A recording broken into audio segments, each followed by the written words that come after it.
Welcome back, ladies and gentlemen, to another episode of Press A to Climb Soapbox, a little video game podcasting news vlog show here on the Big Orangutan YouTube channel.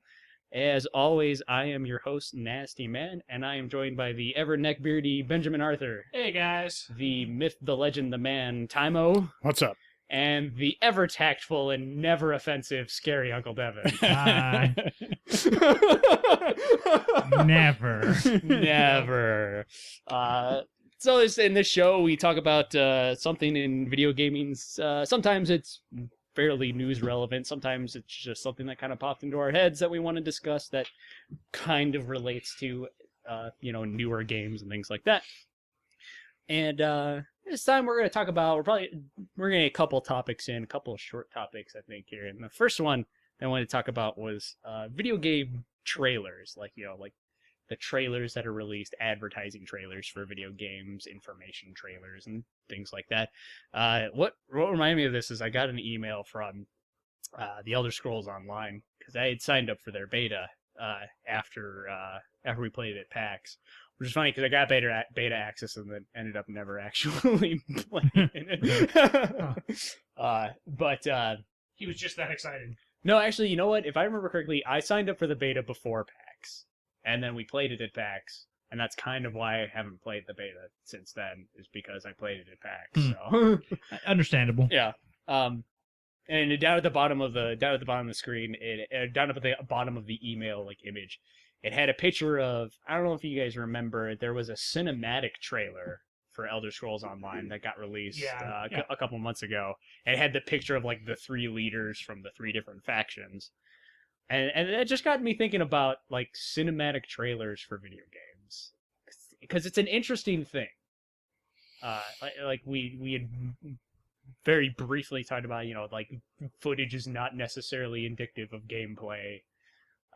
And I remember there was one game, a big game, that was really bad for a long time about having no trailers with actual gameplay footage in it, but a decent amount of trailers, and that was Star Wars: The Old Republic. Oh, yeah. Yep. That game released 4 cinematic trailers before they ever showed off any gameplay. That's actually what I thought of when you started talking about cinematic trailers, Oh, not yeah. related to Yeah. gameplay. I was like, for a while with Force Unleashed also. They did that for a little bit with Force Unleashed. There were a lot of promises of Force Unleashed. To be fair, though, Force Unleashed did show off Engine tech demos. They did show off tech demos of the different engines, the Euphoria AI and the different DMM. physics. Yeah, the DMM physics engine.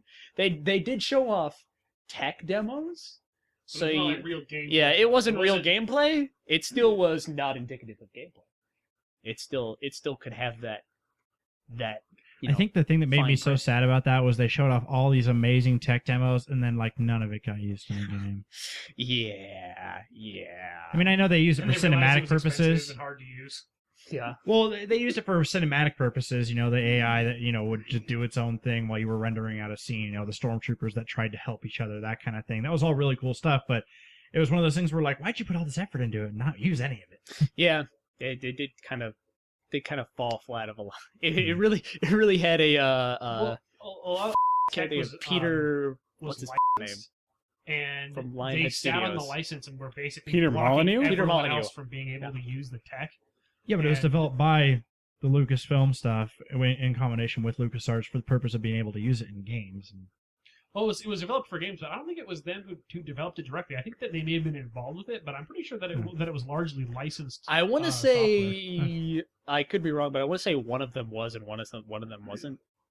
I'll check on that real quick right now while you guys continue to talk about. So you say, well, Either way, you had a thought on Old Republic, so you go ahead before I steal the show on that. well, yeah, Old Republic put out 5 or 6 different, very cinematic trailers that maybe give you the flavor of the game that they're trying to go for. But yeah, they don't show you any of the gameplay. They didn't show you how any of the powers or anything were going to work, or even the conversation system, which would have been a fairly cinematic thing to show. They didn't show any of that. It was all pre-rendered movie-style To pause footage. for a moment. The digital molecular matter dynamic destructible objects engine was made by a company called Pixelux Entertainment, and the Euphoria realistic non-player character artificial intelligence was developed by a company called Natural Motion. So yes, they actually both were developed by people outside of. I thought they were Lucas developed company. inside of Lucas. Huh. Yeah, that's why I was particularly puzzled Apparently by why the they game didn't seem to use engine it was much. essentially put together by LucasArts, but it did integrate third-party technology, including the two engines we talked about, and of course Havoc Physics Engine, which everything Right. uses Havoc Physics Engine. What was that? There was one game that did use DMM at one point. I remember one of the points of it was you use this gun. It would raise and lower like land, and you use that to puzzle. Let me go to my history. Fracture, I want to say it was called. That sounds right, but I never Let me played go to it, the so I couldn't history. tell you. And let's see, digital molecular matter use. Movies. Looked like an interesting concept for a first-person. I remember playing the shooter demo, type and of it game, didn't turn out that but- great. It doesn't really say, like, it doesn't give a list of games it's been used in. Well, There's it's a bunch kind of of like beside the point. movies and television shows. What? DMM, apparently, the only games it lists that have specifically actually used DMM were The Force Unleashed and The Force Unleashed 2.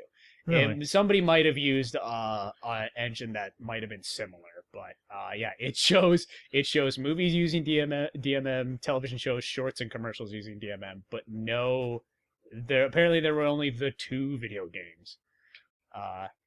But apparently sorry about there that, are DMM. plugins for 3ds Max and Maya, which are both like image 3D. editing, 3D editing programs that incorporate DMM stuff. I wanted to do this and forgot to. All right. So yeah, there you go. Yes, it was third-party software.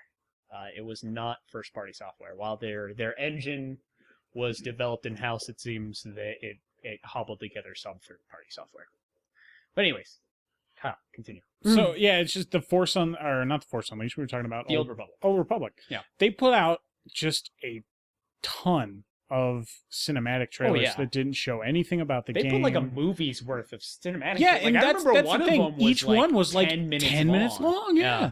They just went on forever. Like at that point, I was almost like, I want you guys to just make a new Star Wars movie and just this whole game business. Yeah, let's just just get a new Star Wars movie. write some out. new movies going. Yeah. But I don't know. I feel like the cinematic trailers have their place, especially to people who aren't maybe the target audience who are buying them for other people as gifts. Mhm. But that said, you can't just put out 9 short movies. Yeah, and And not ex- put out any gameplay. To be Yeah. fair, in the That strikes me as like when movies don't release for review. Yeah, well, and to be fair to the Elder Scrolls Online, the first trailer I ever saw of the Elder Scrolls Online was gameplay. It was gameplay footage. So that, to be fair, they did have gameplay trailers before they had a cinematic trailer. Really? Yeah, they had. first one I There's saw was the definitely the E3. cinematic one. This one here, the E3 2013 gameplay trailer that came out first. So, You know, I get when they do sort of cinematic teaser trailers when they're leading into something, but when teasers, they start I definitely when they understand. start doing like cinematic versions of what the game is supposed to be, I feel like don't render that. Show me what the game is. Well, it brings up a weird kind of point of discussion because Kyle, you kind of referenced it back to like movies that don't submit to review. It's a weird thing to see. Like, you don't get that in movies where, like, you see a movie trailer and then, like, in the fine print of the trailer it says, footage not indicative of content of movie. Like, it's a thing very unique to video games to where you can make this... I don't know. Did you ever see Cinematic trailers for trailer. that Stranger Than Fiction movie with Will Ferrell? They made it look like a comedy. It was not a comedy. Well, they can misrepresent necessarily, like... They can misrepresent the content in a way that they may present it like it's more of a comedy than it is. Yeah. But it's not like it uses footage that is not in the movie. Like, it's still comprised Sometimes of movie they do. footage. Sometimes. you see that. But Very that ends up on the rarely, cutting room very floor rarely. kind of thing, you know, like we need to cut this. And many yeah, it's not like they minutes off, film. or- It's not like they film instances specifically for the trailer. It's this might have not been a usually, cut yeah. scene or another take of the scene that wasn't used and stuff like that. It's usually stuff they already have. Nobody goes out and films specific footage for a movie trailer. Like, that's just a waste of your money. Well, generally yes, but certain like overbloated super productions have. Like T2, they hired somebody to make a short movie for a trailer. Interesting. It was But just was it like a short movie that was kind of like a teaser trailer sort of thing? Like it was it's supposed teaser. To It was very short. It was Yeah. just like shots of the production facility making hundreds of T800s. Well, that's teasers are one thing. Like I fully understand cinematic teaser trailers are okay. Oh yeah, I'm all for perfectly them. okay. They're fine with that. But it's just that weird thing. It's like I said, like you're not gonna see a movie trailer in general, except for outside of teaser trailers. Like you're not gonna see a movie trailer where they're like, oh, we're gonna go shoot a bunch of other footage that isn't gonna show off. That's gonna kind of be the exciting version of whatever's going to happen in the movie. It's like, no, they just take the parts of the movie and they show it.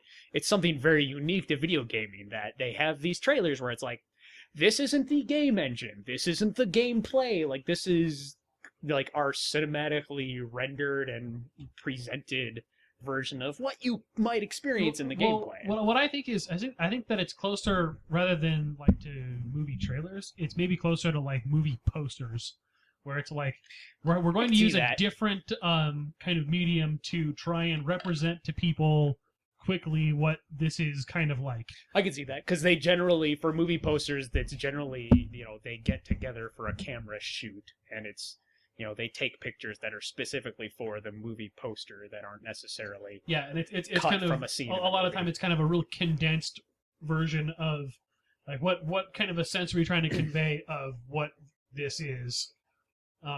Because I'm pretty sure in the Avengers, the only time you see Tony Stark without his helmet on is when they're all at the shawarma at the joint. very end, yeah. And even then, the Hulk's not big and green, which would have been amazing, actually, if the Hulk funny. was eating shawarma. I think that's the one thing that could have made that ending even more better. Is it was actually the Hulk there with him, and then it could have been good because somebody could have like tried to steal it because like Thor could have like stolen one of his prizes. He just like punches him through the wall, and then the shawarma guy in the back just is like, "Really, seriously, guys."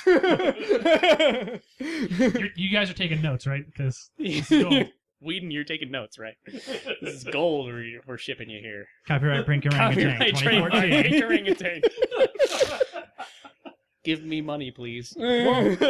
We Don't hurt mentioned it being not cost effective to shoot film trailers that way, to just shoot additional footage Because of the fact that you have existing footage. Right, it's cheaper just to use what you have. Well, I wonder if in games it's cheap because they already have the models and the assets. Let's just pre-render a sequence on better hardware. And I mean, I don't know if you've seen the Elder Scrolls Online trailer.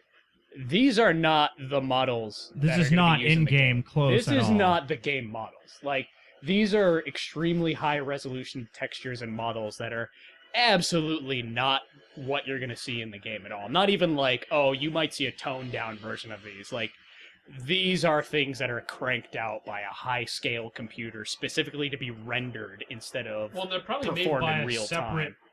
They're probably made by a separate company specifically for promotion. Like it's probably. It's possible ZeniMax could have gotten. That's something that happens a lot. That is something that happens a lot. Somebody on the creative marketing team, they'll storyboard out a concept for a cinematic trailer like this, and they'll ship it off to an external company. Yeah. They'll usually include some of the models so that reference material, and then let them handle it on the outside. That's something that they do a lot, but. It does kind of annoy me, when they you go to E3 or something like that, and they're like, this game comes out in a few months, but here's a cinematic trailer for it instead. That does bug me a lot. It's bugged me a lot less in recent years because I want to say it was after 2012's E3. I read an article, a very good article actually, I believe on IGN, where the guy talked about how all the IGN readers were like upset that E3 was crappy. Like, oh, E3 was crap. It wasn't that good. And the point he made was pretty much, well, E3 is not for you. Like, E3 is no longer for the people that are checking video game news sites every day, sometimes more than once a day. Like, that's not who E3 is for. E3 is for their investors and magazines and investors. It's for the people who are not necessarily in the game's news circle. Yeah. It's for them to get world news recognition, Yeah.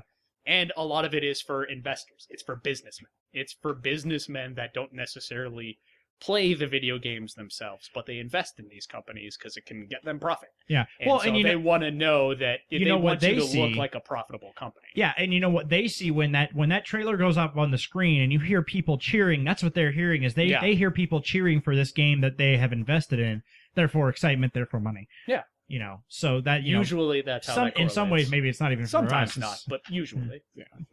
Or laughter, therefore murders. In the line of trailers, though, you know, I'm fine with. I'm sure that's probably a thing. With teaser trailers, but sometimes I get frustrated with teaser trailers that don't even really have a real point to them. For instance, the most recent E3, the Halo one, no announcement, no number, it's just Halo. Yeah. Hey guys, Halo. Why not?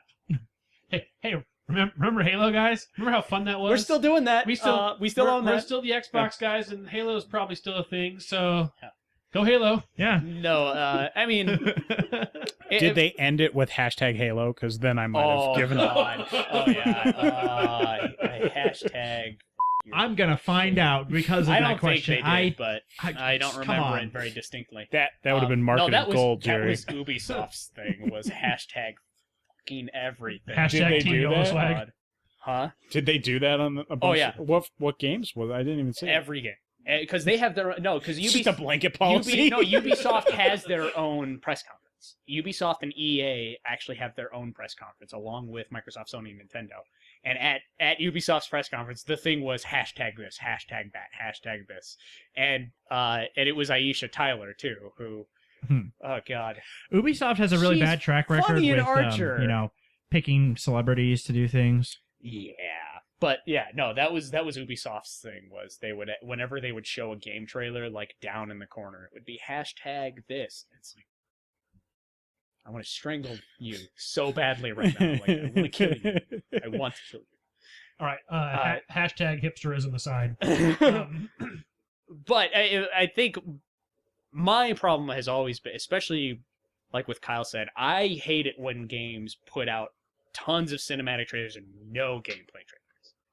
Like Kyle was saying, it feels like wasted effort beyond a certain point. Like when you're trying to just pitch an idea, like, "Hey guys, we have this cool idea for a game. We don't really have the assets and engine together, but here's what we're going for: something that makes you feel like this." Well, and to me, it speaks to me that your gameplay cannot sell itself. Like watching the game being played cannot sell the game. It's like, well, then it's probably a bad game. like a lot of the games that even games that I've played, that the games that I like, even though somebody else might not like them. Like, a lot of those games, I saw them being played. Like, I saw the game play and was like, that's what I'm on about. Like, I want to get in and on that. Like, that's what I want.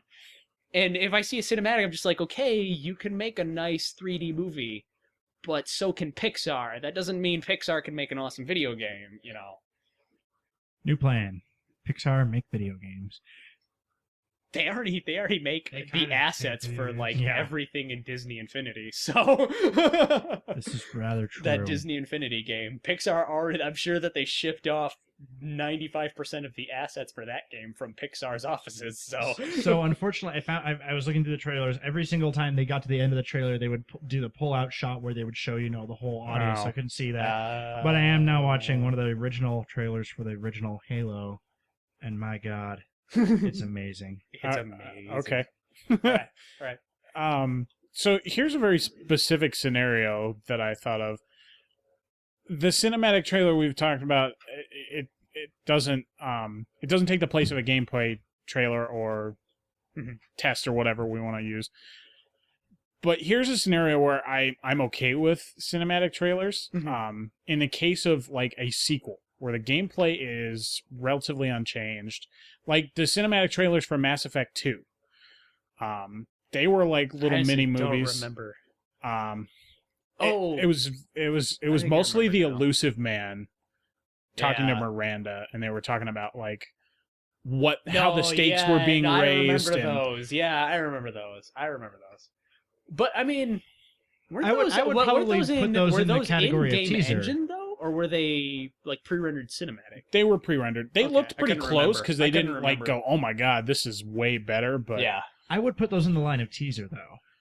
I kind of would, because of the fact that it's a build-up trailer. Like a build-up trailer is one thing. Like it's not indicative of gameplay. It's we're trying because to like a teaser trailer for a movie also has nothing to do, like when the episode 1 teaser trailers came out and you heard the Darth Vader voice in the background, like Darth Vader was not going to be in episode 1, Right. but that kind of a trailer is okay because it's the hype trailer, it's the build-up trailer, it's the trailer that lets you know, oh, I remember this thing, and now there's a teaser for another thing coming along.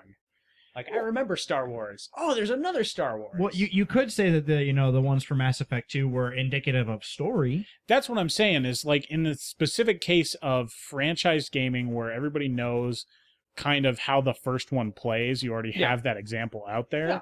I'm more willing to forgive the that. entire first game is technically a trailer. Yes, yes. For the what you're second. doing in the sequel. All right, Like, guys, if we you need want you a to buy this gameplay first trailer game. of what's going to happen in Mass Effect 2, go play Mass Effect 1. All right, guys. So we have this great It's idea a for a game. So 90-hour we're going to long make a first gameplay game trailer. that's not as good as the second game, so we can make the Except, second game. ironically enough, they actually changed a lot of gameplay aspects in Mass Effect 2. They 'Cause did. They streamlined cut a lot. a lot of, well, yeah, they did take out a lot of the more, like, nitpicky RPG aspects. Mining.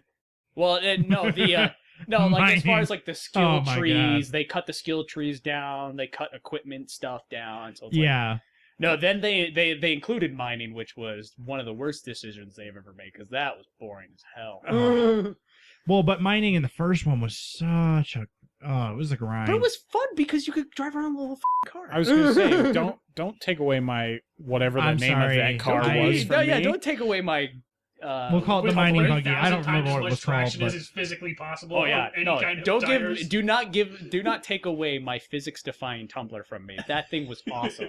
If you Taking want it up, physics-defying like 89 tumblers... degree cliffs. Yeah, with the at rocket 95 boots and miles shit. an hour. If you want a physics-defying tumbler, go play Crackdown again, because that is physics-defying. No, Everything because that about just that quickly devolves into me stacking semis. And yeah, it's just And never good. were you there when we were trying to blow cars up over a No, sign? I've heard One of the that. times Did you when get we to see were Epic Glitch at least?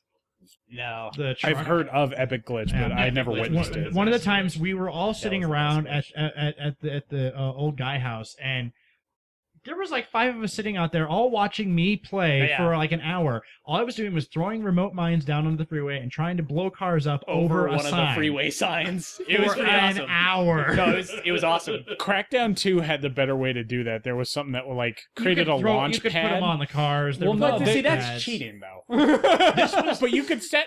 I put them on the hood of the car that scooped other cars and drove around a city block. I have to play Crackdown 2 now. You have to play that again. You have to put it on the supercar and just boom. Yeah, you put one on the car and one on the roof, and you You just see drive the around a other one. block and That's launch awesome. people. Oh my god, we That's could use that amazing. with our old buggy physics plans. Oh yeah, and do One like of the things 9 we would do in the backflips in the first buggy. game, there was an achievement for doing like 5 backflips It was 3 in the buggy. backflips in Yeah, the buggy. I remember. It was 3, And and so the way we One the of best way the we days figured we out to do discovered, it. I Yeah. got in the supercar, he got in the buggy, and we And just we went head straight on. at each other. full speed. Like we had a whole open stretch of highway, and we full It worked speeded at each other. amazingly. And you get so much air. Because you get that fully upgraded supercar, and Oh, yeah, everything you flies, you and the buggy scoop shit already and just flies. Yeah. Yeah, but Perfect. no, I remember Those one were some time good during times. Crackdown, to continue the Crackdown derail because it's worth it. I remember one time Albert and Andrew were playing the original Crackdown, and they were spawning, they were going to the really big tower in the Shigen area, like the super tall tower. And That thing was a bitch to climb. Albert was spawning a bunch of barrels. They were in the editor The mode, kind of. Keys to the City? The Keys to the City mode, yeah. Albert was spawning a bunch of barrels down at the bottom and then blowing them all up, and we were trying to see if we could get a barrel high enough to where it could reach the top of the tower. That's why Andrew was at the top of the tower.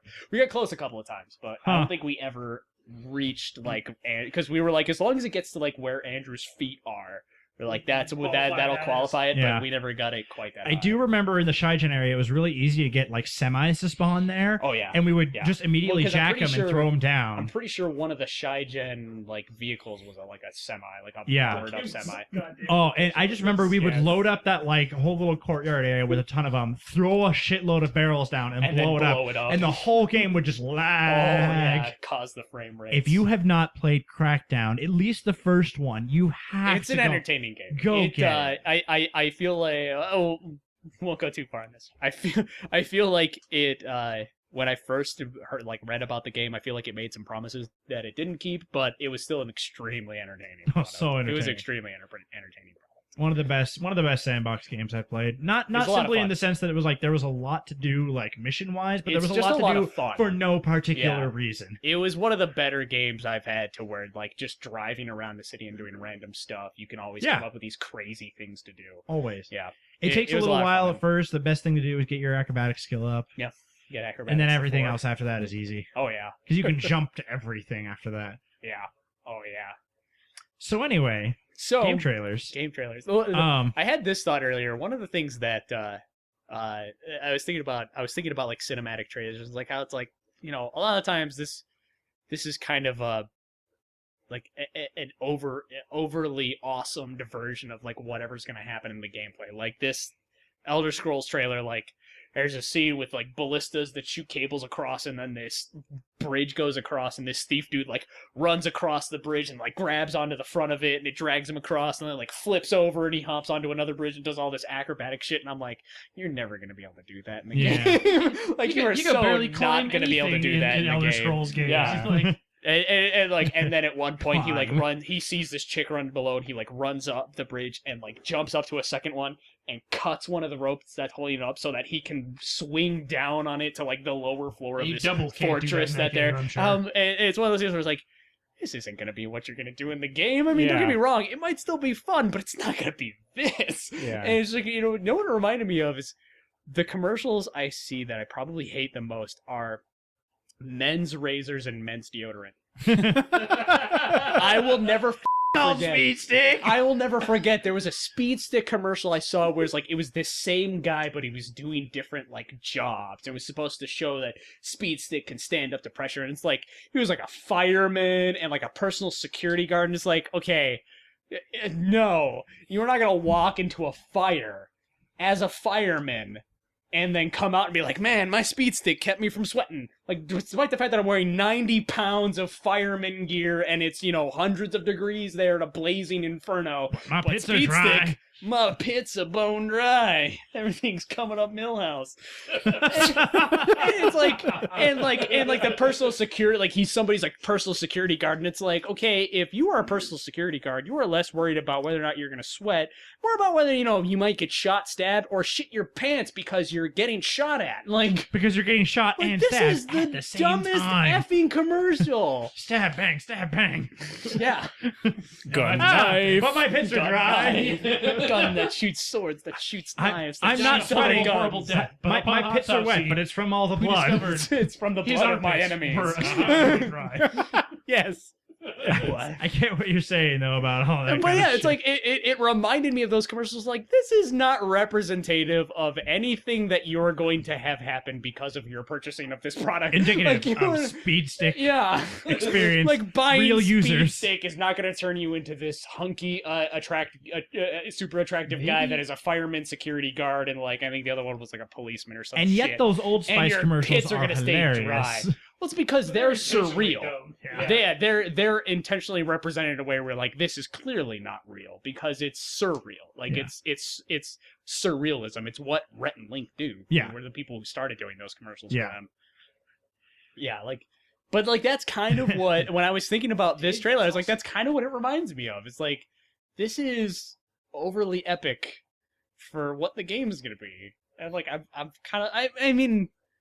I don't know, maybe I'm just bitter, and I'm like, I understand that maybe it's for their investors, but I'm like, shouldn't you like have business numbers for investors? Like, I feel like showing off some cinematic game trailer to an investor is a very unprofessional way. Yeah, like I feel like that's an unprofessional way to go about things. Here's the other thing that pisses me off too is when it kind of is somewhat indicative of gameplay, but it's because it comes into a cinematic sequence during the game where it's like, most of the time, you're never actually going to do this thing until you press that Y button during that one scene. It's a collection of snippets from cinematic parts of the game. Yeah.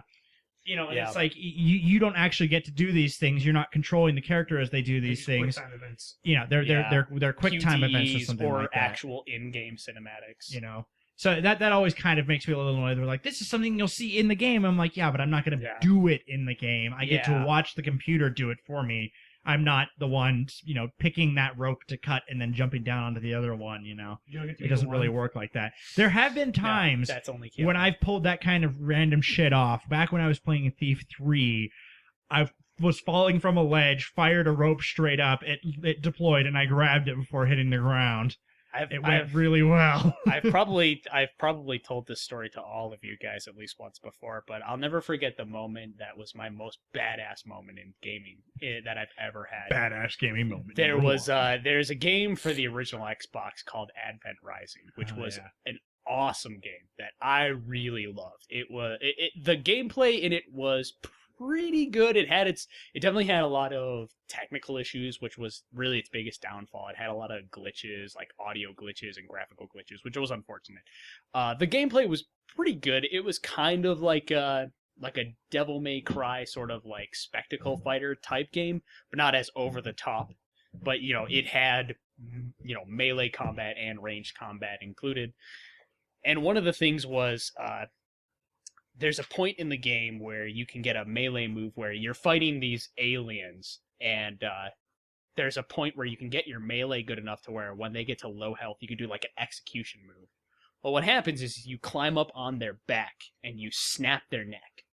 But the thing about it is when you do this motion, as soon as it starts snapping the guy's neck, it cuts to slow-mo, because the game had like a bullet time, sort of Max Payne-esque bullet time feature to the gunplay. Yeah. And so it cuts to that as you snap the guy's neck. And it had a flick targeting system. And if there were other guys in your view, you could target one of them and theoretically start shooting at the guy. So I jump up on this alien's back and I snap his neck, and while I'm riding his dead corpse to the ground, I pull out a gun and headshot a dude in slow-mo time with this gun and kill another guy. And I was like, I paused the game after that and I was like, I just felt so badass. I'm like, that was awesome. Like, that was better than any cinematic trailer I've ever seen in my life. That was amazing. Yeah. Legolas that shit. Oh, yeah. Oh, no, I went all Legolas on that shit. It was pretty badass. Another line of trailer things that annoys me is when they do have them that they're supposed to be gameplay trailers, but they're clearly pre-rendered. And one of the most notable ones I remember was Killzone 2. Yes. I remember where they were like, actual gameplay footage. And they were like, later on, turned out, no, not actual gameplay footage. Used game assets, really high-res game assets. Yeah. Used entirely separate renderer. And they're like, okay, so it's sort of in-game, but not really. Yeah. And that's also kind of frustrating when they're showing what's supposed to be gameplay, but it's not actually going to be that. Yeah.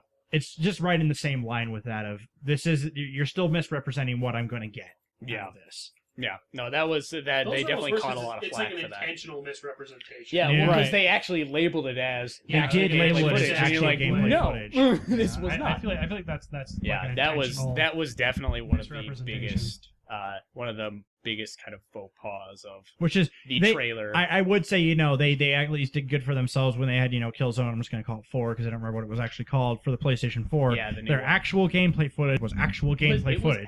And it looked really good. It looked like Killzone 2 looked. Yeah, it looked like the fake Killzone 2 gameplay footage. Amazing how years of technology can change that. Well, unless anybody else has anything to say about trailers, we can probably move on from that topic. I think we're all pretty on the same page. We're pretty clear on how we feel about it, which is to say, use them while you have to. But once you get some real assets and gameplay available, quit screwing around and just show us the gameplay. I don't know. I'm kind of the person who on its own, or you can have one teaser trailer.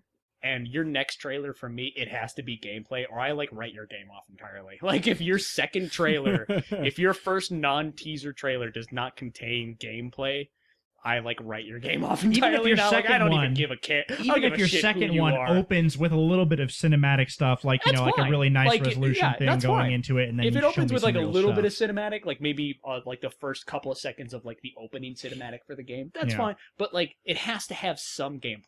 It has to have some gameplay, or I've gotten to the point where I pretty much write the game off entirely. It's probably maybe I'm a bad person. I don't care. You're a bad person. Yeah. I okay. can confirm. I think there's a You're lot of bad I think person. there's a I don't lot of know if other this is reasons why indicative I'm of this, I say I think there's a lot of other reasons Let's why. take a democratic vote here. All that Naz is a bad person. Raise your hand.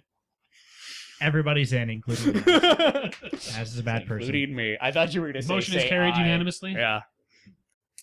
So we'll move on to our second topic, which is going to be Nintendo and the current state of Nintendo. You guys are gonna have to fill me in a little bit because I so- didn't hear. I'll bring up the article to clear up any specific details I may remember incorrectly, but I'm pretty sure I'm going to be able to get all of this. So for those people who have not heard, Nintendo has once again posted a loss this year. So Much of the delight on the of Reddit, who's been making fun of the Wii U since that announcement ever since. Oh yeah, no, a lot of people have been all over that. So for the third year in a row, Nintendo has posted a loss for their fiscal year, and so that has their company president Satoru Iwata has come out and released a public statement saying that they are going to have to rethink their current business philosophy, their business structure, how they handle things, because for the last couple of years it has not turned out well for them, and there's some parts of that where it's like, okay, well, they're not this last year 2013 but 2012, the Wii had gone out and the Wii U wasn't out till the very end. So, there's a possibility you might have posted a loss because of manufacturing costs of the Wii U, and maybe its sales didn't quite catch up before in the month and a half that the Wii U was out in 2012. Like, okay, that's maybe a thing, but the Wii U has been out for all of 2013, and it's still their company still garnered a loss. They didn't have to worry about production costs in 2011, and they still garnered a loss. So the company has said, and Iwata has come out and said publicly that they are going to essentially go back to the drawing board and maybe rethink a new business strategy. Now, a couple of rumors have come out from this that I'm immediately going to say now that anybody who is posting these rumors probably does not know a lot about business. The first rumor that it was absolutely discounted in a public statement was some people thought that maybe this meant that Nintendo was going to stop manufacturing consoles. They were going to go pull the Sega route and go to software only. Iwata came out and put a statement where Iwata said, no, that's not true. That's not what's happening. They are still going to do hardware. Some people have some websites and video game news outlets have posted that Nintendo has now decided to essentially can the Wii U and start work on a new console right now. Now, I don't know if that's going to happen or not, but I can tell you one thing. Nintendo watched Sega try to blow through consoles to make up losses and watched them crumble doing that exact philosophy. And that's not going to work. And Nintendo knows that. So I definitely think that, and the last thing you need after posting 3 years of losses is production cost on another console. To start spending. That's anybody who, that might have been something that came up in a meeting one time and one guy heard it and now it's a rumor that's been floating around the internet. But anybody who knows business knows that's not a good idea. That's a dumb strategy to try and cope losses. That's stupid. What you need to do is make what you have sell. That's the whole point of business, is sell what you have. Yeah, from a technical standpoint, could they put out a new console? Sure. I think they could, but and then they could hammer something together. But I'm saying it's not. It would business wise. It's not a good idea. What I can see them doing actually is maybe doing a console fork where they continue to run the Wii U and do something else on the side, either a cheaper console But again- or a more but again- expensive console, and do something Sega did separate. that when the Sega CD and the Sega Saturn came out. Like Sega did that, and That was my first thought, turned is into- Sega yeah. CD. it turned into nothing but loss for that company. So Well, it's tough because at that point, I mean, granted, the market is different now. because they're splitting, and that's the thing is their- you're their own, competing with yourself. they're splitting their own market. Yeah. If they were to do something like that, And I mean, it's not like the Could be. handheld market where Nintendo can split their handheld market and still come out on top because Well, Nintendo dominates the handheld market. You know, it was kind In of the console funny market, they are not the leaders. So. when in the handheld market. It's funny you kind of say that when the DS originally came out. I remember there was things about them saying they were like, no, we're not done with the Game Boy line. This is a new line that we're doing alongside they of were it. saying they were gonna fork And the lines. that's still stopped. To be fair, they put out Well, the micro after. No, the yeah. DS. To be Yes, fair, it they was such did an release. They advancement. did release the micro, and they did put out some Game Boy Advance games after the launch of the DS. But yes, They eventually did. they did. It can became the Game new Boy thing, Advance. and which was fine. It was it's the next evolution of what they were working I think on. I think but- the point that really changed that though was not necessarily the launch of the DS, but it was the DS Lite, because the original. It's the thing I like to bring up whenever anybody back when the 3DS was not doing very well, and everybody loved to talk about how a failure it was doing. I like to bring back that the 3DS in its launch window did better than the original DS did. It sold more units, it pushed better profit, and they kept going with the DS, and it wasn't until the DS when the DS Lite came out, the DS became a sensation. It did. But the I bought one original on day one. DS, that was nobody owned that. Nobody. Owned I the knew original very DS. few people who had it. The only Albert reason owned I it. didn't I say have Albert one, owned an original. Albert Yeah. owned an He's the original only DS. person He's I the know only who person owned- He's the only person I personally know that ever bought an original DS. I know like 13 people that have a DS Lite. I wish I still had my DS Lite. Stupid JP's friends. JP's friends.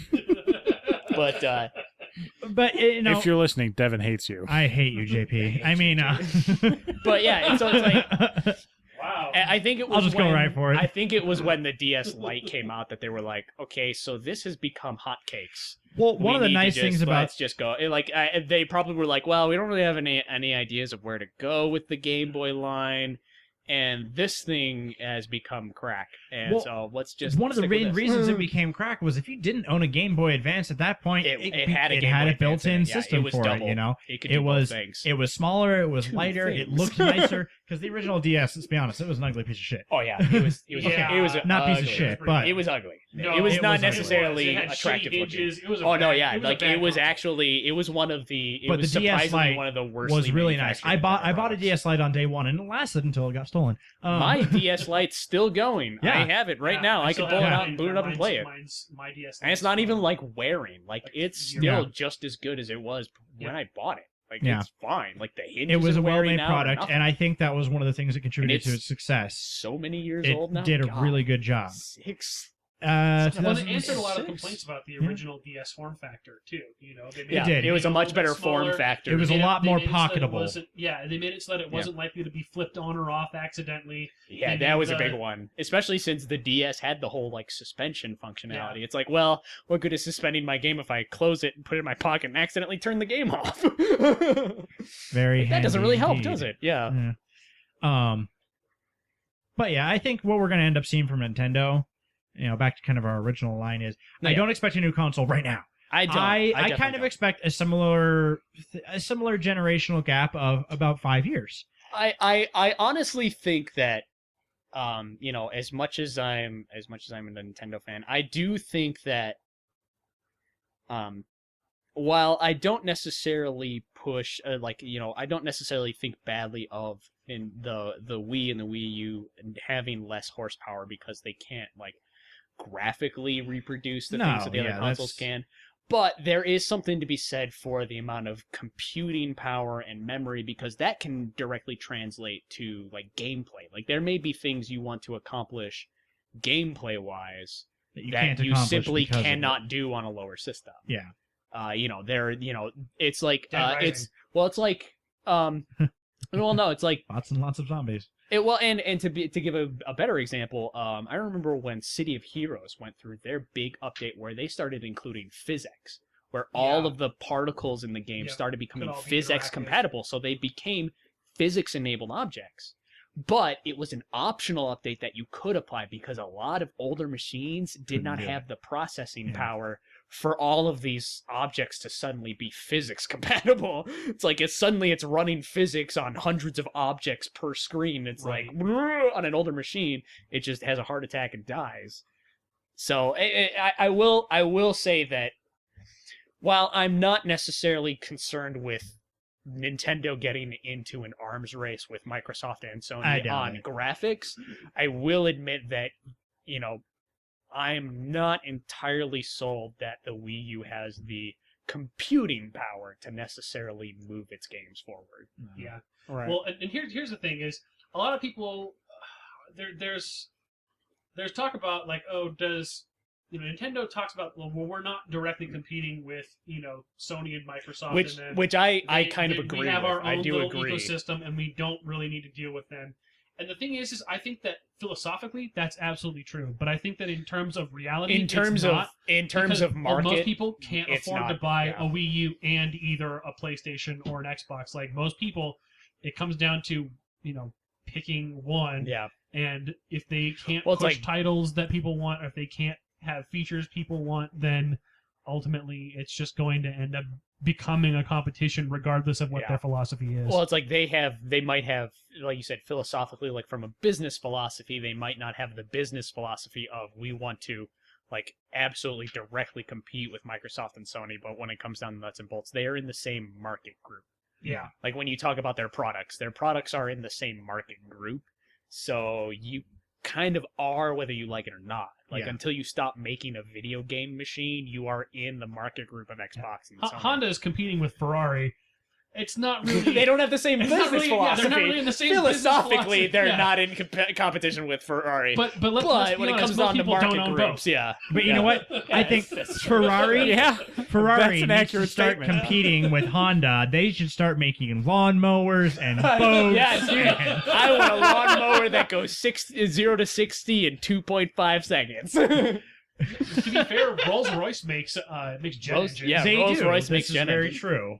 So Ferrari, you gotta catch Rolls-Royce up. and Boeing are competitors. And Yeah, Rolls-Royce and Boeing are competitors. I'm not gonna most lie. people don't also I'm not gonna own lie. a 747 And a Rolls-Royce. And a lawnmower. Rolls-Royce. Some people do. So That's a niche audience. so completely you gotta really completely off topic decide here. what your market looks like. I want to see if you guys, if I ever came across like if somebody told me I had like $1 million to spend only on a car and I had to buy a car, I would buy a Rolls Royce, like no question about it for me. Those things are luxury machines. Oh, Man, so yeah. have you watched how it's made on Like- Rolls-Royce? So We're not going to bring up good. how it's made because we're not going to get into that. Oh my god, we could if you sidetrack get a ourselves for days. chance, go watch it. It's on Netflix. It's awesome to Oh, watch yeah. them Oh, assemble no, one of these it's pretty things. cool. Anyway, So they're whether or not they want to compete with Microsoft and Sony, they are in a way. Well, and I think something they need to probably consider, and I think they have been more recently, is opening up more to third-party titles. They've been working on that. I think that's a problem of a lot of that is a cultural thing. I mean, the way that Japanese businesses are run are very iron grip. And to be fair, in Nintendo's defense, there have been companies that have come and gone in the amount of time that Nintendo has been in the video game business.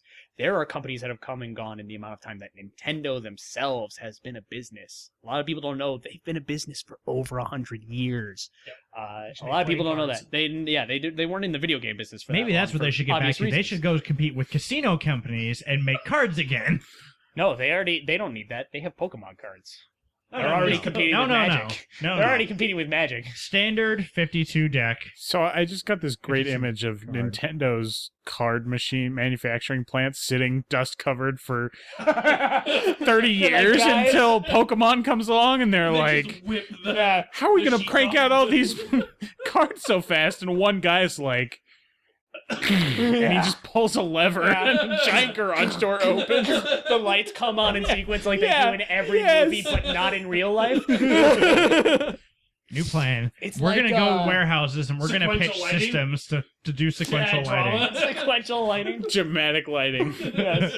We'll add dramatic lighting to any warehouse. Yes. $1 million.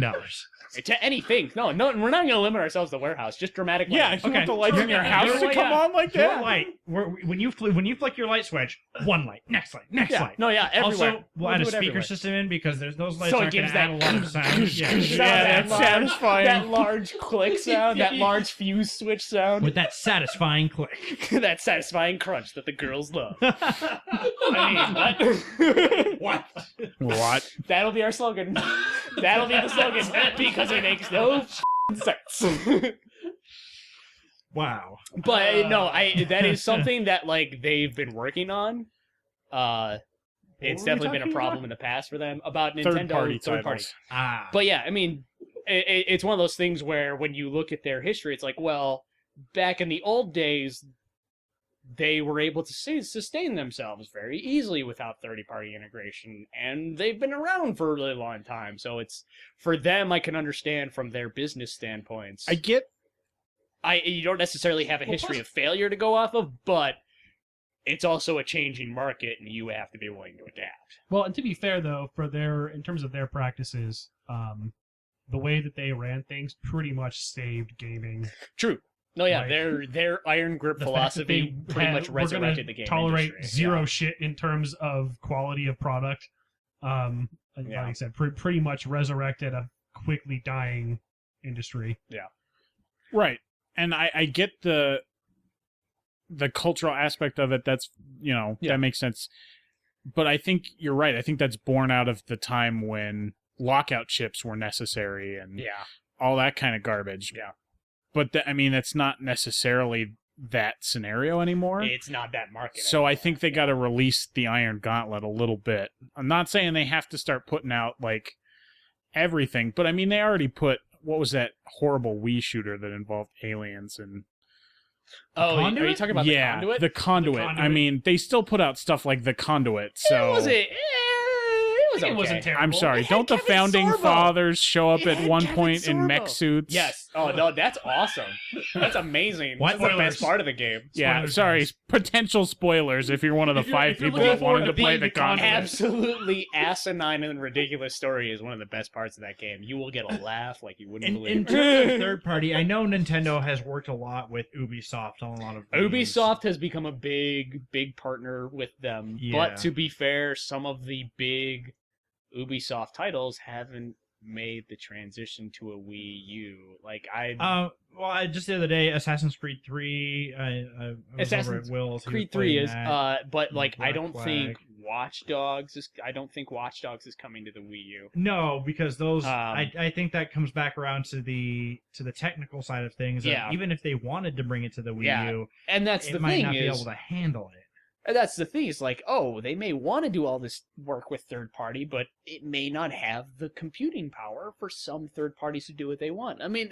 If a third party is like, we just want our games to look this way, then I'm okay with Nintendo giving them the finger because graphics, like super realistic graphics, get a good art style, and then your graphics can speak for themselves. They want good games. But it's they want solid gameplay first, and then polish it but up that and make comes it to the look thing of, nice. can the gameplay of Watch Dogs be handled on a Wii U? Does it have the Yeah. computing power to put that up? Could they make it? Make the gameplay work and scale the visuals way back? I think my Ghostbusters the Ghostbusters. on the Wii. Yep, Ghostbusters on the Wii. Didn't they have that on there? Yeah. Yeah, that's what I'm saying. It was He's- it was yeah. significantly They had it on the graphically other ones, scaled and they- back. Well, they did like Um, a it was like full more like different a- version. it was more like a cartoony version style, of it yeah. instead of the like closer. It was to like the real it was like version on the ones on the 360. 360 and the PS3 were like the movies, and the one on the Wii was like the cartoon show. It Yeah. was. It Yeah, was. In terms fun of style, fact- it was very close. Fun fact: Bill Murray, the actor who played Peter Venkman in Ghostbusters, did the voice of Garfield the cat in the movie, the 3D animated real life movie that came out. Right. And the man who did the voice of Garfield in the old Garfield TV show also did the voice of Peter Venkman in the Ghostbusters Ghostbusters. cartoon show. Fun trivia fact for the day. Bum, And now bum, you know. bum, bum. Yeah. No, yeah, and I yeah, know it was. exactly It had that. a whole different graphics style to it, and they also cut down on some of the physics. Like, Was the game still Right. the same game now? No, it was the exact same game. It was a very, very, very similar game. Yeah, it was the the storyline was the same. The gameplay was slightly different because it had to A make little use of the Wiimote. Well, yeah, because mechanics, they used some of the Wii mechanics, and the Wiimote some of the mechanics. actual like ways you achieved similar Yeah. effects were a little bit different. But overall, the gameplay was very similar. It was I feel similar, like. yeah. It was similar. Well, I mean, control scheme aside, it just isn't the same game.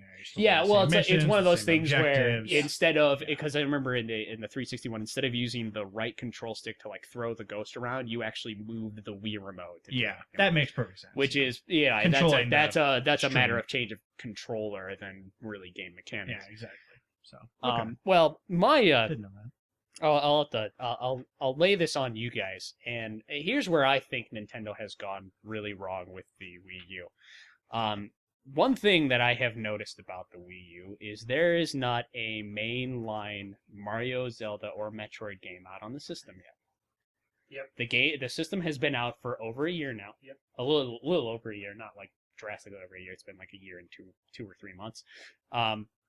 And no, I am not counting New Super Mario Bros. U or Super Mario 3D World. Those are both Mario offshoots, Right. in my opinion.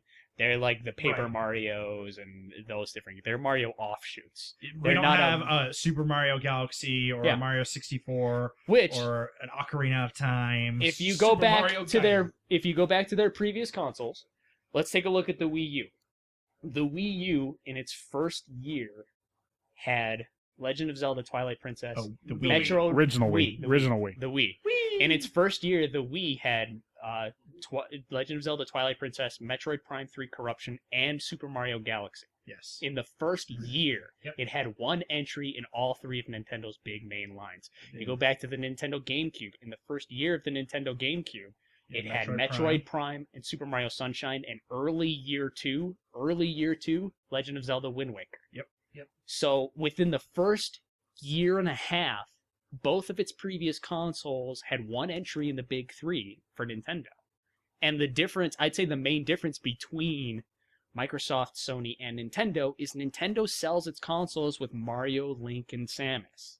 That's what sells Nintendo's consoles. Because those are absolutely the experiences they definitely cannot get anywhere else. No. Because Mario, Zelda, Mario, Link, and Samus are properties that Nintendo has the ironest of grips on. Like they Right. have very, very tight grips on those. While they've been willing in the past to let specifically like specific studios maybe work with them on the titles.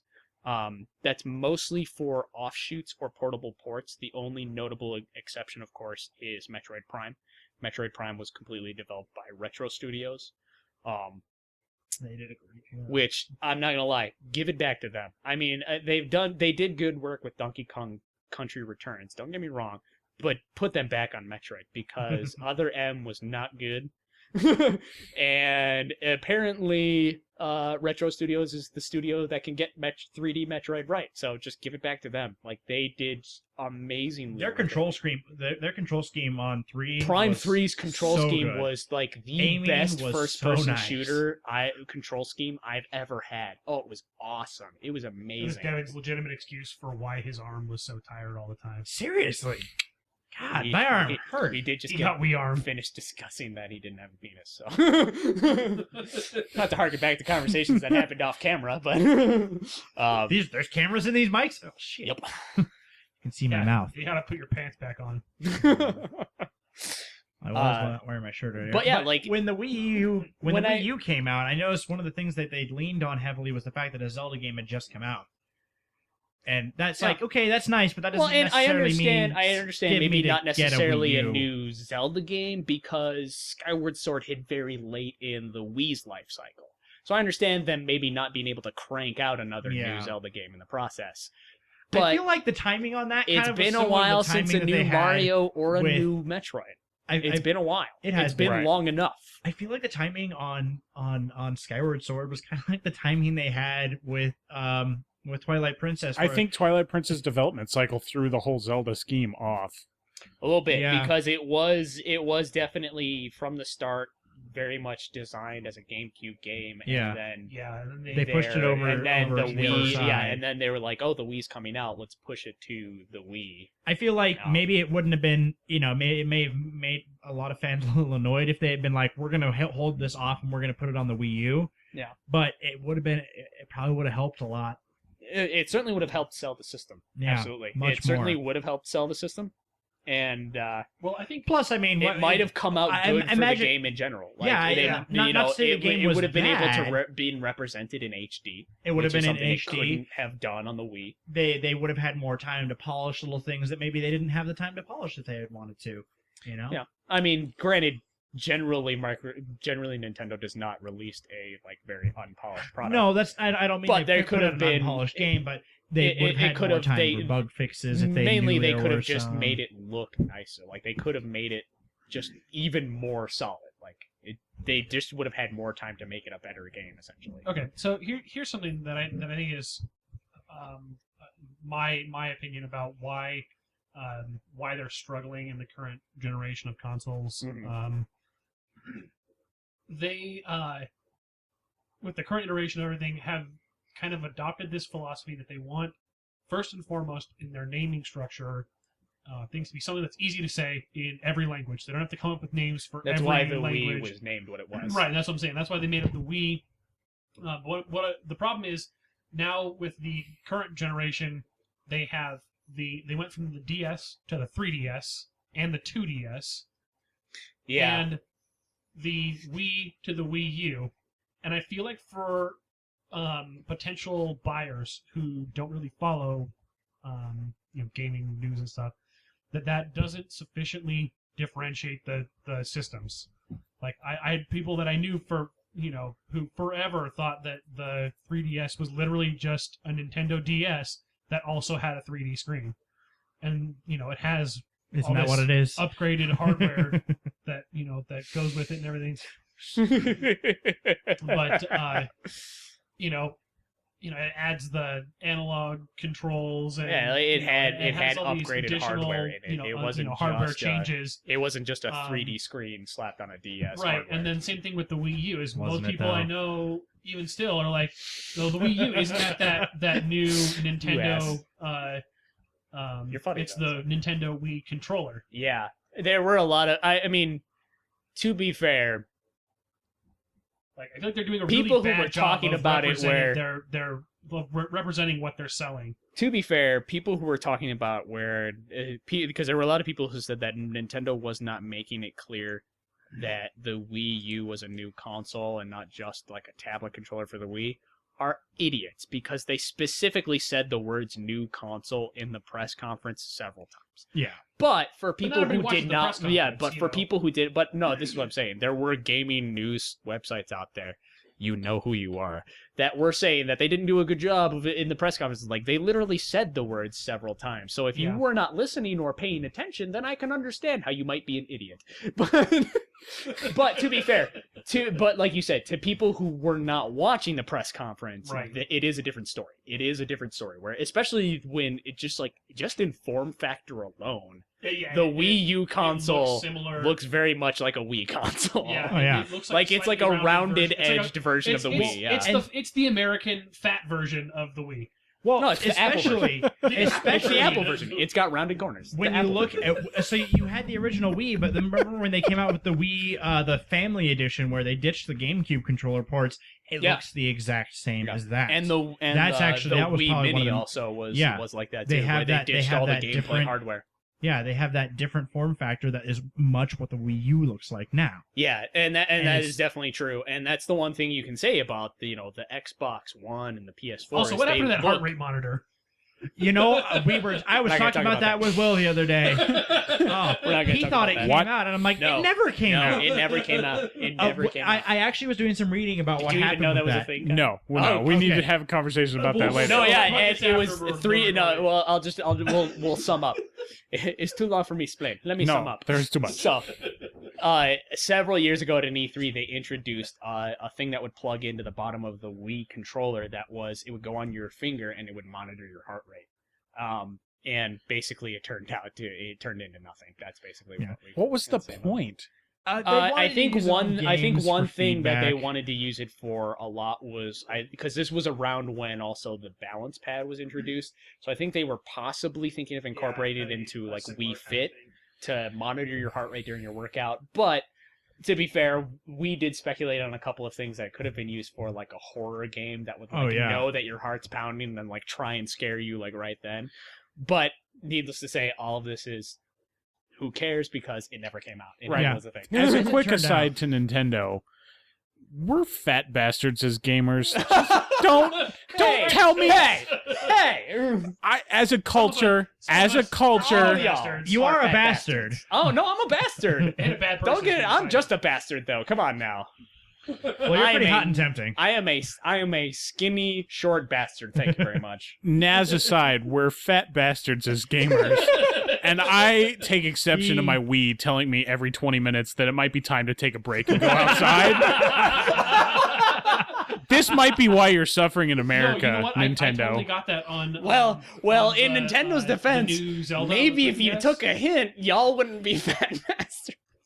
Like no, be regular bastards. Like, no. Hey, you know, if they could teach us how to exercise more, maybe we'd be tiny like them. Well, no, that's absolutely a cultural thing. That's a thing that happens in Japan. You take workout breaks from at work. your job. Yeah, like at your job, Yeah. you go take calisthenic breaks. Yeah, that's a thing. So and that's that carryover from Japan that. It turned out the main reason is apparently offensive to some Americans. Grab a hamburger. Yes.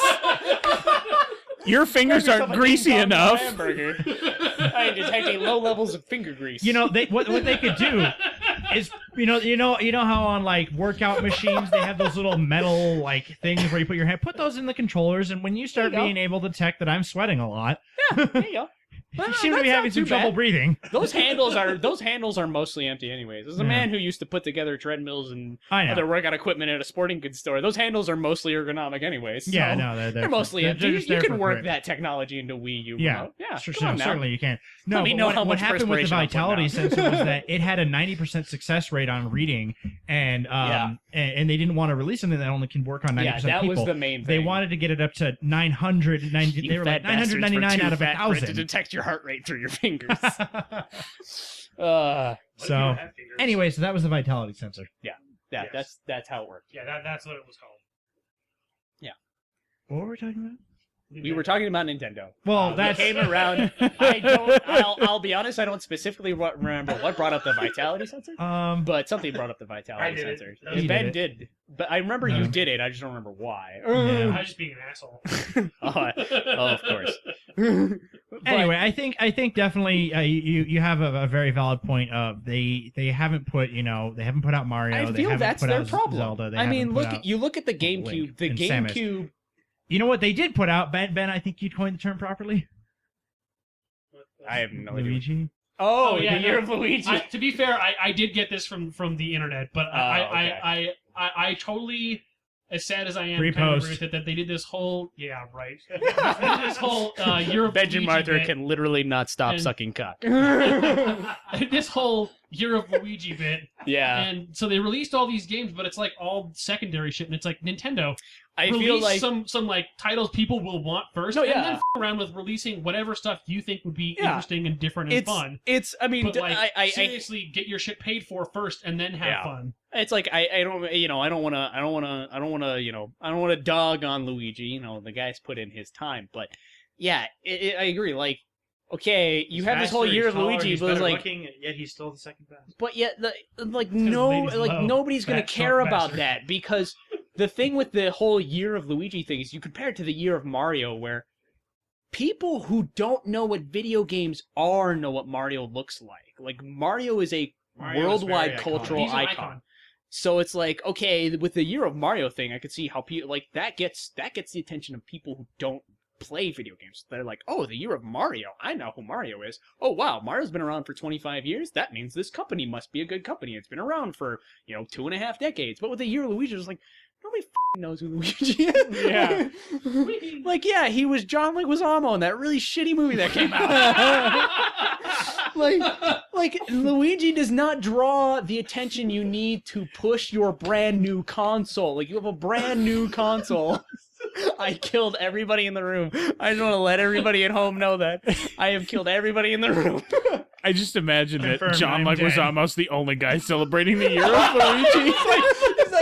He's like at home by himself. No, this is what I imagine. He's like at home Even- by itself. even He's he got all made these that movie. Come on, decorations guys. up, and he's wearing like a Luigi costume, and he's like got like one of those spinner things that makes noise. He's like, Clicky "Yay." noise, yeah. They make that satisfying crunch that women love. That satisfying crunch that women love. No, I feel like, I mean, in all of this talk of business restructuring, there's a lot of, don't get me wrong, there's a lot of things that Nintendo definitely should work on, and like third-party integration is one of them, especially in today's market where there are scads and scads of third parties, and pumping a little more hardware into the Wii U might have been a better idea before it got released. But I think their main problem is get the games that sell your consoles out. Yeah. Like if you look at the GameCube in when it was released, the GameCube did way worse than the other consoles that were in the same generation, the Xbox and the PlayStation 2. The GameCube did worse than those other two consoles.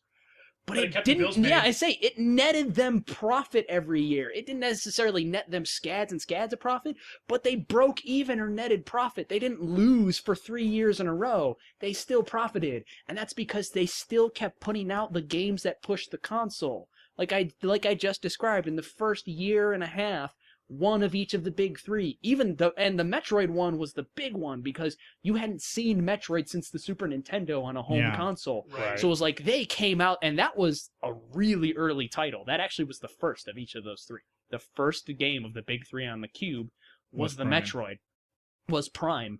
And that came out the gate and rocked face. And that game was probably single-handedly responsible for the GameCube being anything, because of the fact that they came out of nowhere, where you're like, oh, a new Nintendo console. You're like, oh, we'll probably see a Mario game, because a Mario game is statistically the launch title that sells that Nintendo consoles have. Right. And this time they were like, Or Zelda. That's how I got my Game Boy. yeah. My OG Game Boy came. Well, Link's Awakening. Zelda is Not to generally. date myself too terribly. You go on dates with yourself. But Zelda, especially recently, Zelda's been a portable launch title, not necessarily a console launch title. You know- Ocarina of Time came out fairly early in the N64's life. Yeah, I think and it's one of usually the- an also did early. two, though. It's They also did an two early. that for that console. Yeah. 'Cause they had Majora's Mask also They- a little bit. Kind of later on. did too for the GameCube. If you include the Ocarina of Time Master Quest double disc that No, they did, 'cause released, they the had- limited 'cause edition, GameCube- and no, then Wind they Waker. did because they got Wind Waker, and they also got. They did get a Twilight they got Princess. Twilight They get Princess. Twilight Princess. That's true. It did release on Twilight GameCube as Princess. well. Yep. But yeah, like I feel like that's their big problem, and like that's the thing you got to change to get this console selling. I'm sorry, HD remakes does not a console sell. Yeah, that seems to be like the thing they're doing I was now. so and I don't understand that. weirded out by that. I'm like, okay, this is the first year of your new console. That's a good You gotta idea. sell but I don't this know if thing. you want Like, to lead with that. yeah, don't get me wrong. It'd be awesome for you to make HD remakes of some of the older like Zelda games or Mario games like that. I'm not entirely against that idea, but not as an opener. Like that's not your opener. Yeah. Like you don't open with a Beatles cover band. Like you come out with some original material. Like you get something that sells the console. You get a new game in one of your big three lines. You know, And where they I haven't think- even they don't even have announcements for any of those. No. One of the brands that I Not think a they single really one. need to bring to the console instead of just leaving it as it dominates the handheld market is Pokemon. I would love think- to see a actual good console Pokemon game. That would be awesome. Dude, you know what? I think it could be I'm going to fantastic. put it out there.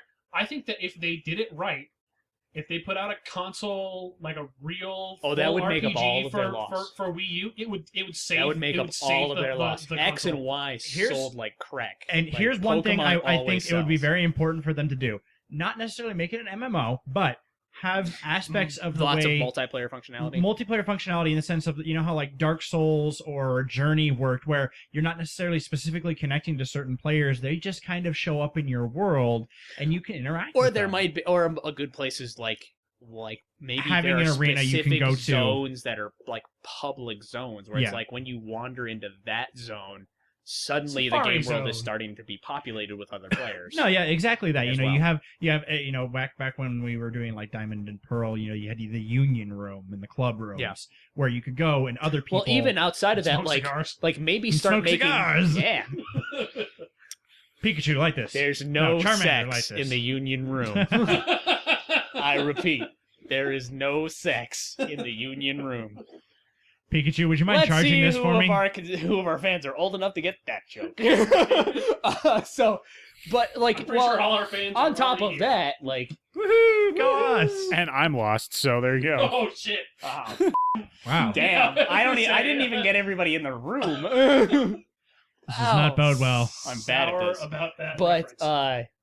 but like, well, like even outside of like the unions, like maybe like the routes are now, instead of like running into the NPC trainers on the routes that you fight in Yeah, the yeah. that maybe was my now thought. routes are Maybe populated other with other players. players, and that's who you can fight on the routes. Like, Yeah, I hey, totally buddy, see that. let's duel. But Because yeah, there'd be totally Like, somebody like Nintendo. Albert that would just stand on the road all Oh yeah, day. he would and- he would spam duel. Albert with would everything act that like comes an in his NPC vision. if Oh, yeah. possible. No, yeah, he would do that. He would stand there like he's an NPC, and then Albert would just do that all day. I could see Albert doing that all day. He wouldn't Like go he would anywhere log else. in. Like he would maybe No, heal he would after a stand while. in one But spot. he would just stand And in yeah, one spot. after if he loses, he would go back and revive his Pokemon at the Poke Center, and then come back and be in the same spot and do well, the same thing. you could easily I enough, could see him doing that. turn the NPC Hell, I'd battles do that. into That'd be you awesome. see somebody, you Bring see a little creatures. old school Pokemon play.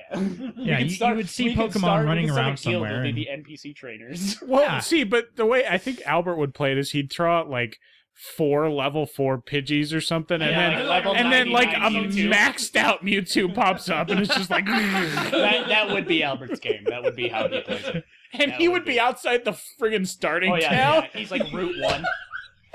He's like Route 1.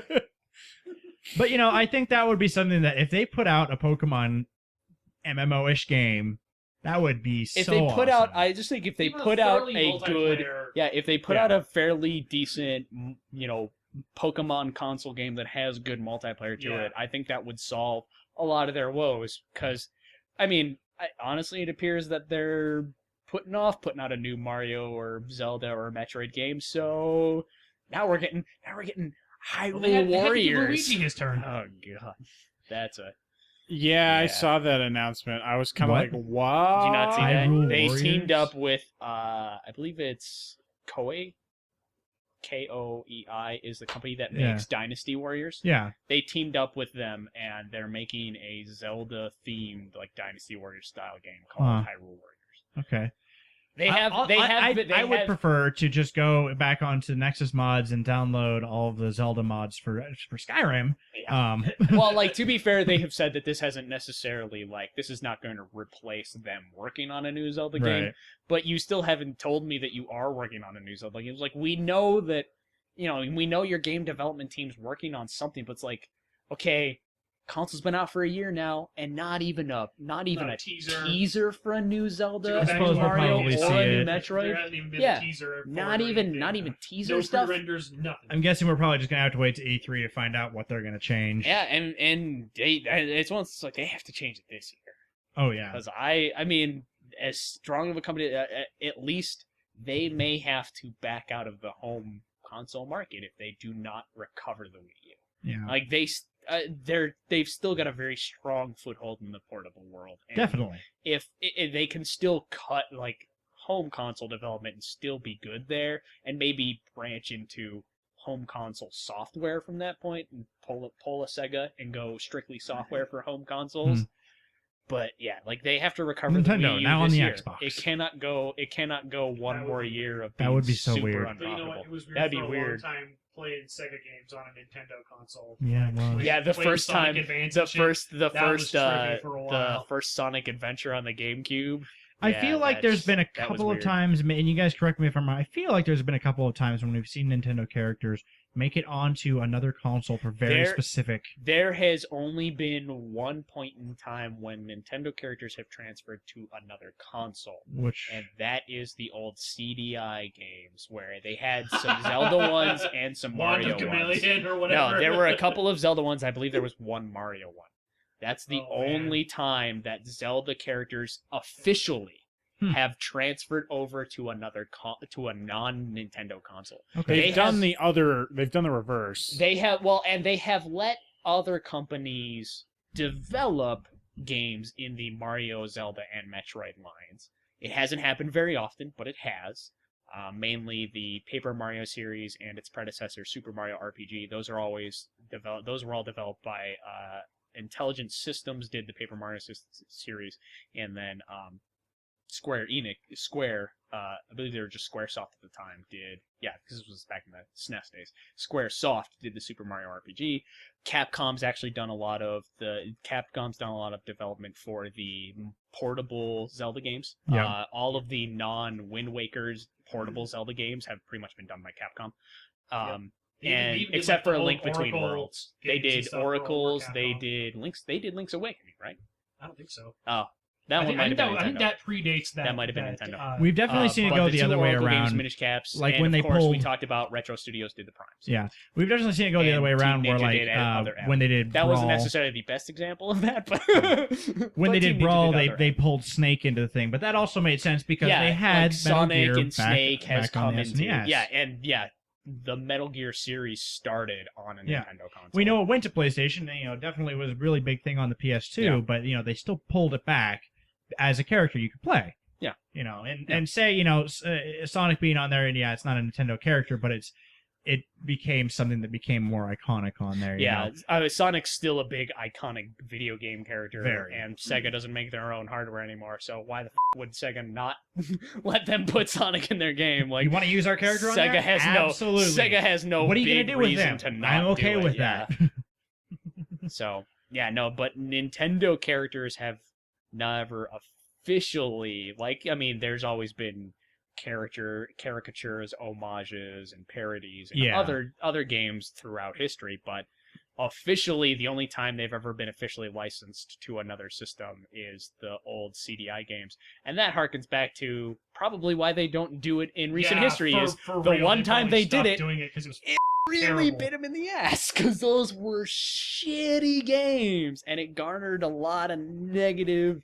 It garnered nothing but negative for them to let that happen. So that's probably why they don't do it. Even like Mario show up in Wreck-It Ralph, a movie being made. It's like they mentioned he gets mentioned by name. Hey, no, Mario's but Bowser here, is. You do see Bowser Bowser is officially but Bowser is not the iconic character. Yeah, but to be fair, he's Bowser still is big. not Mario. Bowser is not Mario. That's true. Plus, Bowser is one of those characters I had this thought the other day. So they could just claim it's not Bowser. It's just a turtle who happens to have spiky shell. I'm just gonna end it then, and I'll describe this at the end, and then maybe I'll include it, maybe I won't. But so Nintendo has something they need to do. That's obviously clear. Even I am it's no secret I am a huge Nintendo fan, and even I say 3 years of net loss is not a good. That something is wrong at that point. Yeah. Stop making new Super Mario Brothers. As much as we like them, we Mario can't support them entirely. As much as I would love to buy every product that you make, they still have to be good products for me. And if you're not going to put out good products, then I'm not gonna. It's just historically that's what they have been. So also Nintendo start competing with Ferrari. The Nintendo car, or vice versa. Ferrari start competing with Nintendo. You could make literally the world's fastest video game console. Actually, it's powered by a V16 Ferrari engine. So is that how they're going to solve the fat bastards problem? You got to catch it. Yeah, you can play our console if you can catch our console. 0 to 60 in like 10 seconds. So I feel like you got to outsmart it. Yeah. I'm pretty sure you strap it to your chair so you can just drag you along. It's not about playing the system. It's about sending a message. Anyways, so Nintendo has something they need to do. There's definitely a couple of things available to them. I personally think their biggest issue is they need one of their mainline games. Yep, that's what they need. That sells their consoles in the console past. Shit that doesn't confuse people. Yeah, Sorry, they could use a better. So when you're Sony or when Xbox the next crowd, You're marketing to people who don't always follow games, and you have to be clear with those, with that kind of. And here's what we can name the next console. It'll be the Wii. No, screw it. Team up with Ferrari. Okay, screw all this competition stuff. I want the Nintendo Lambo. I want the Nintendo.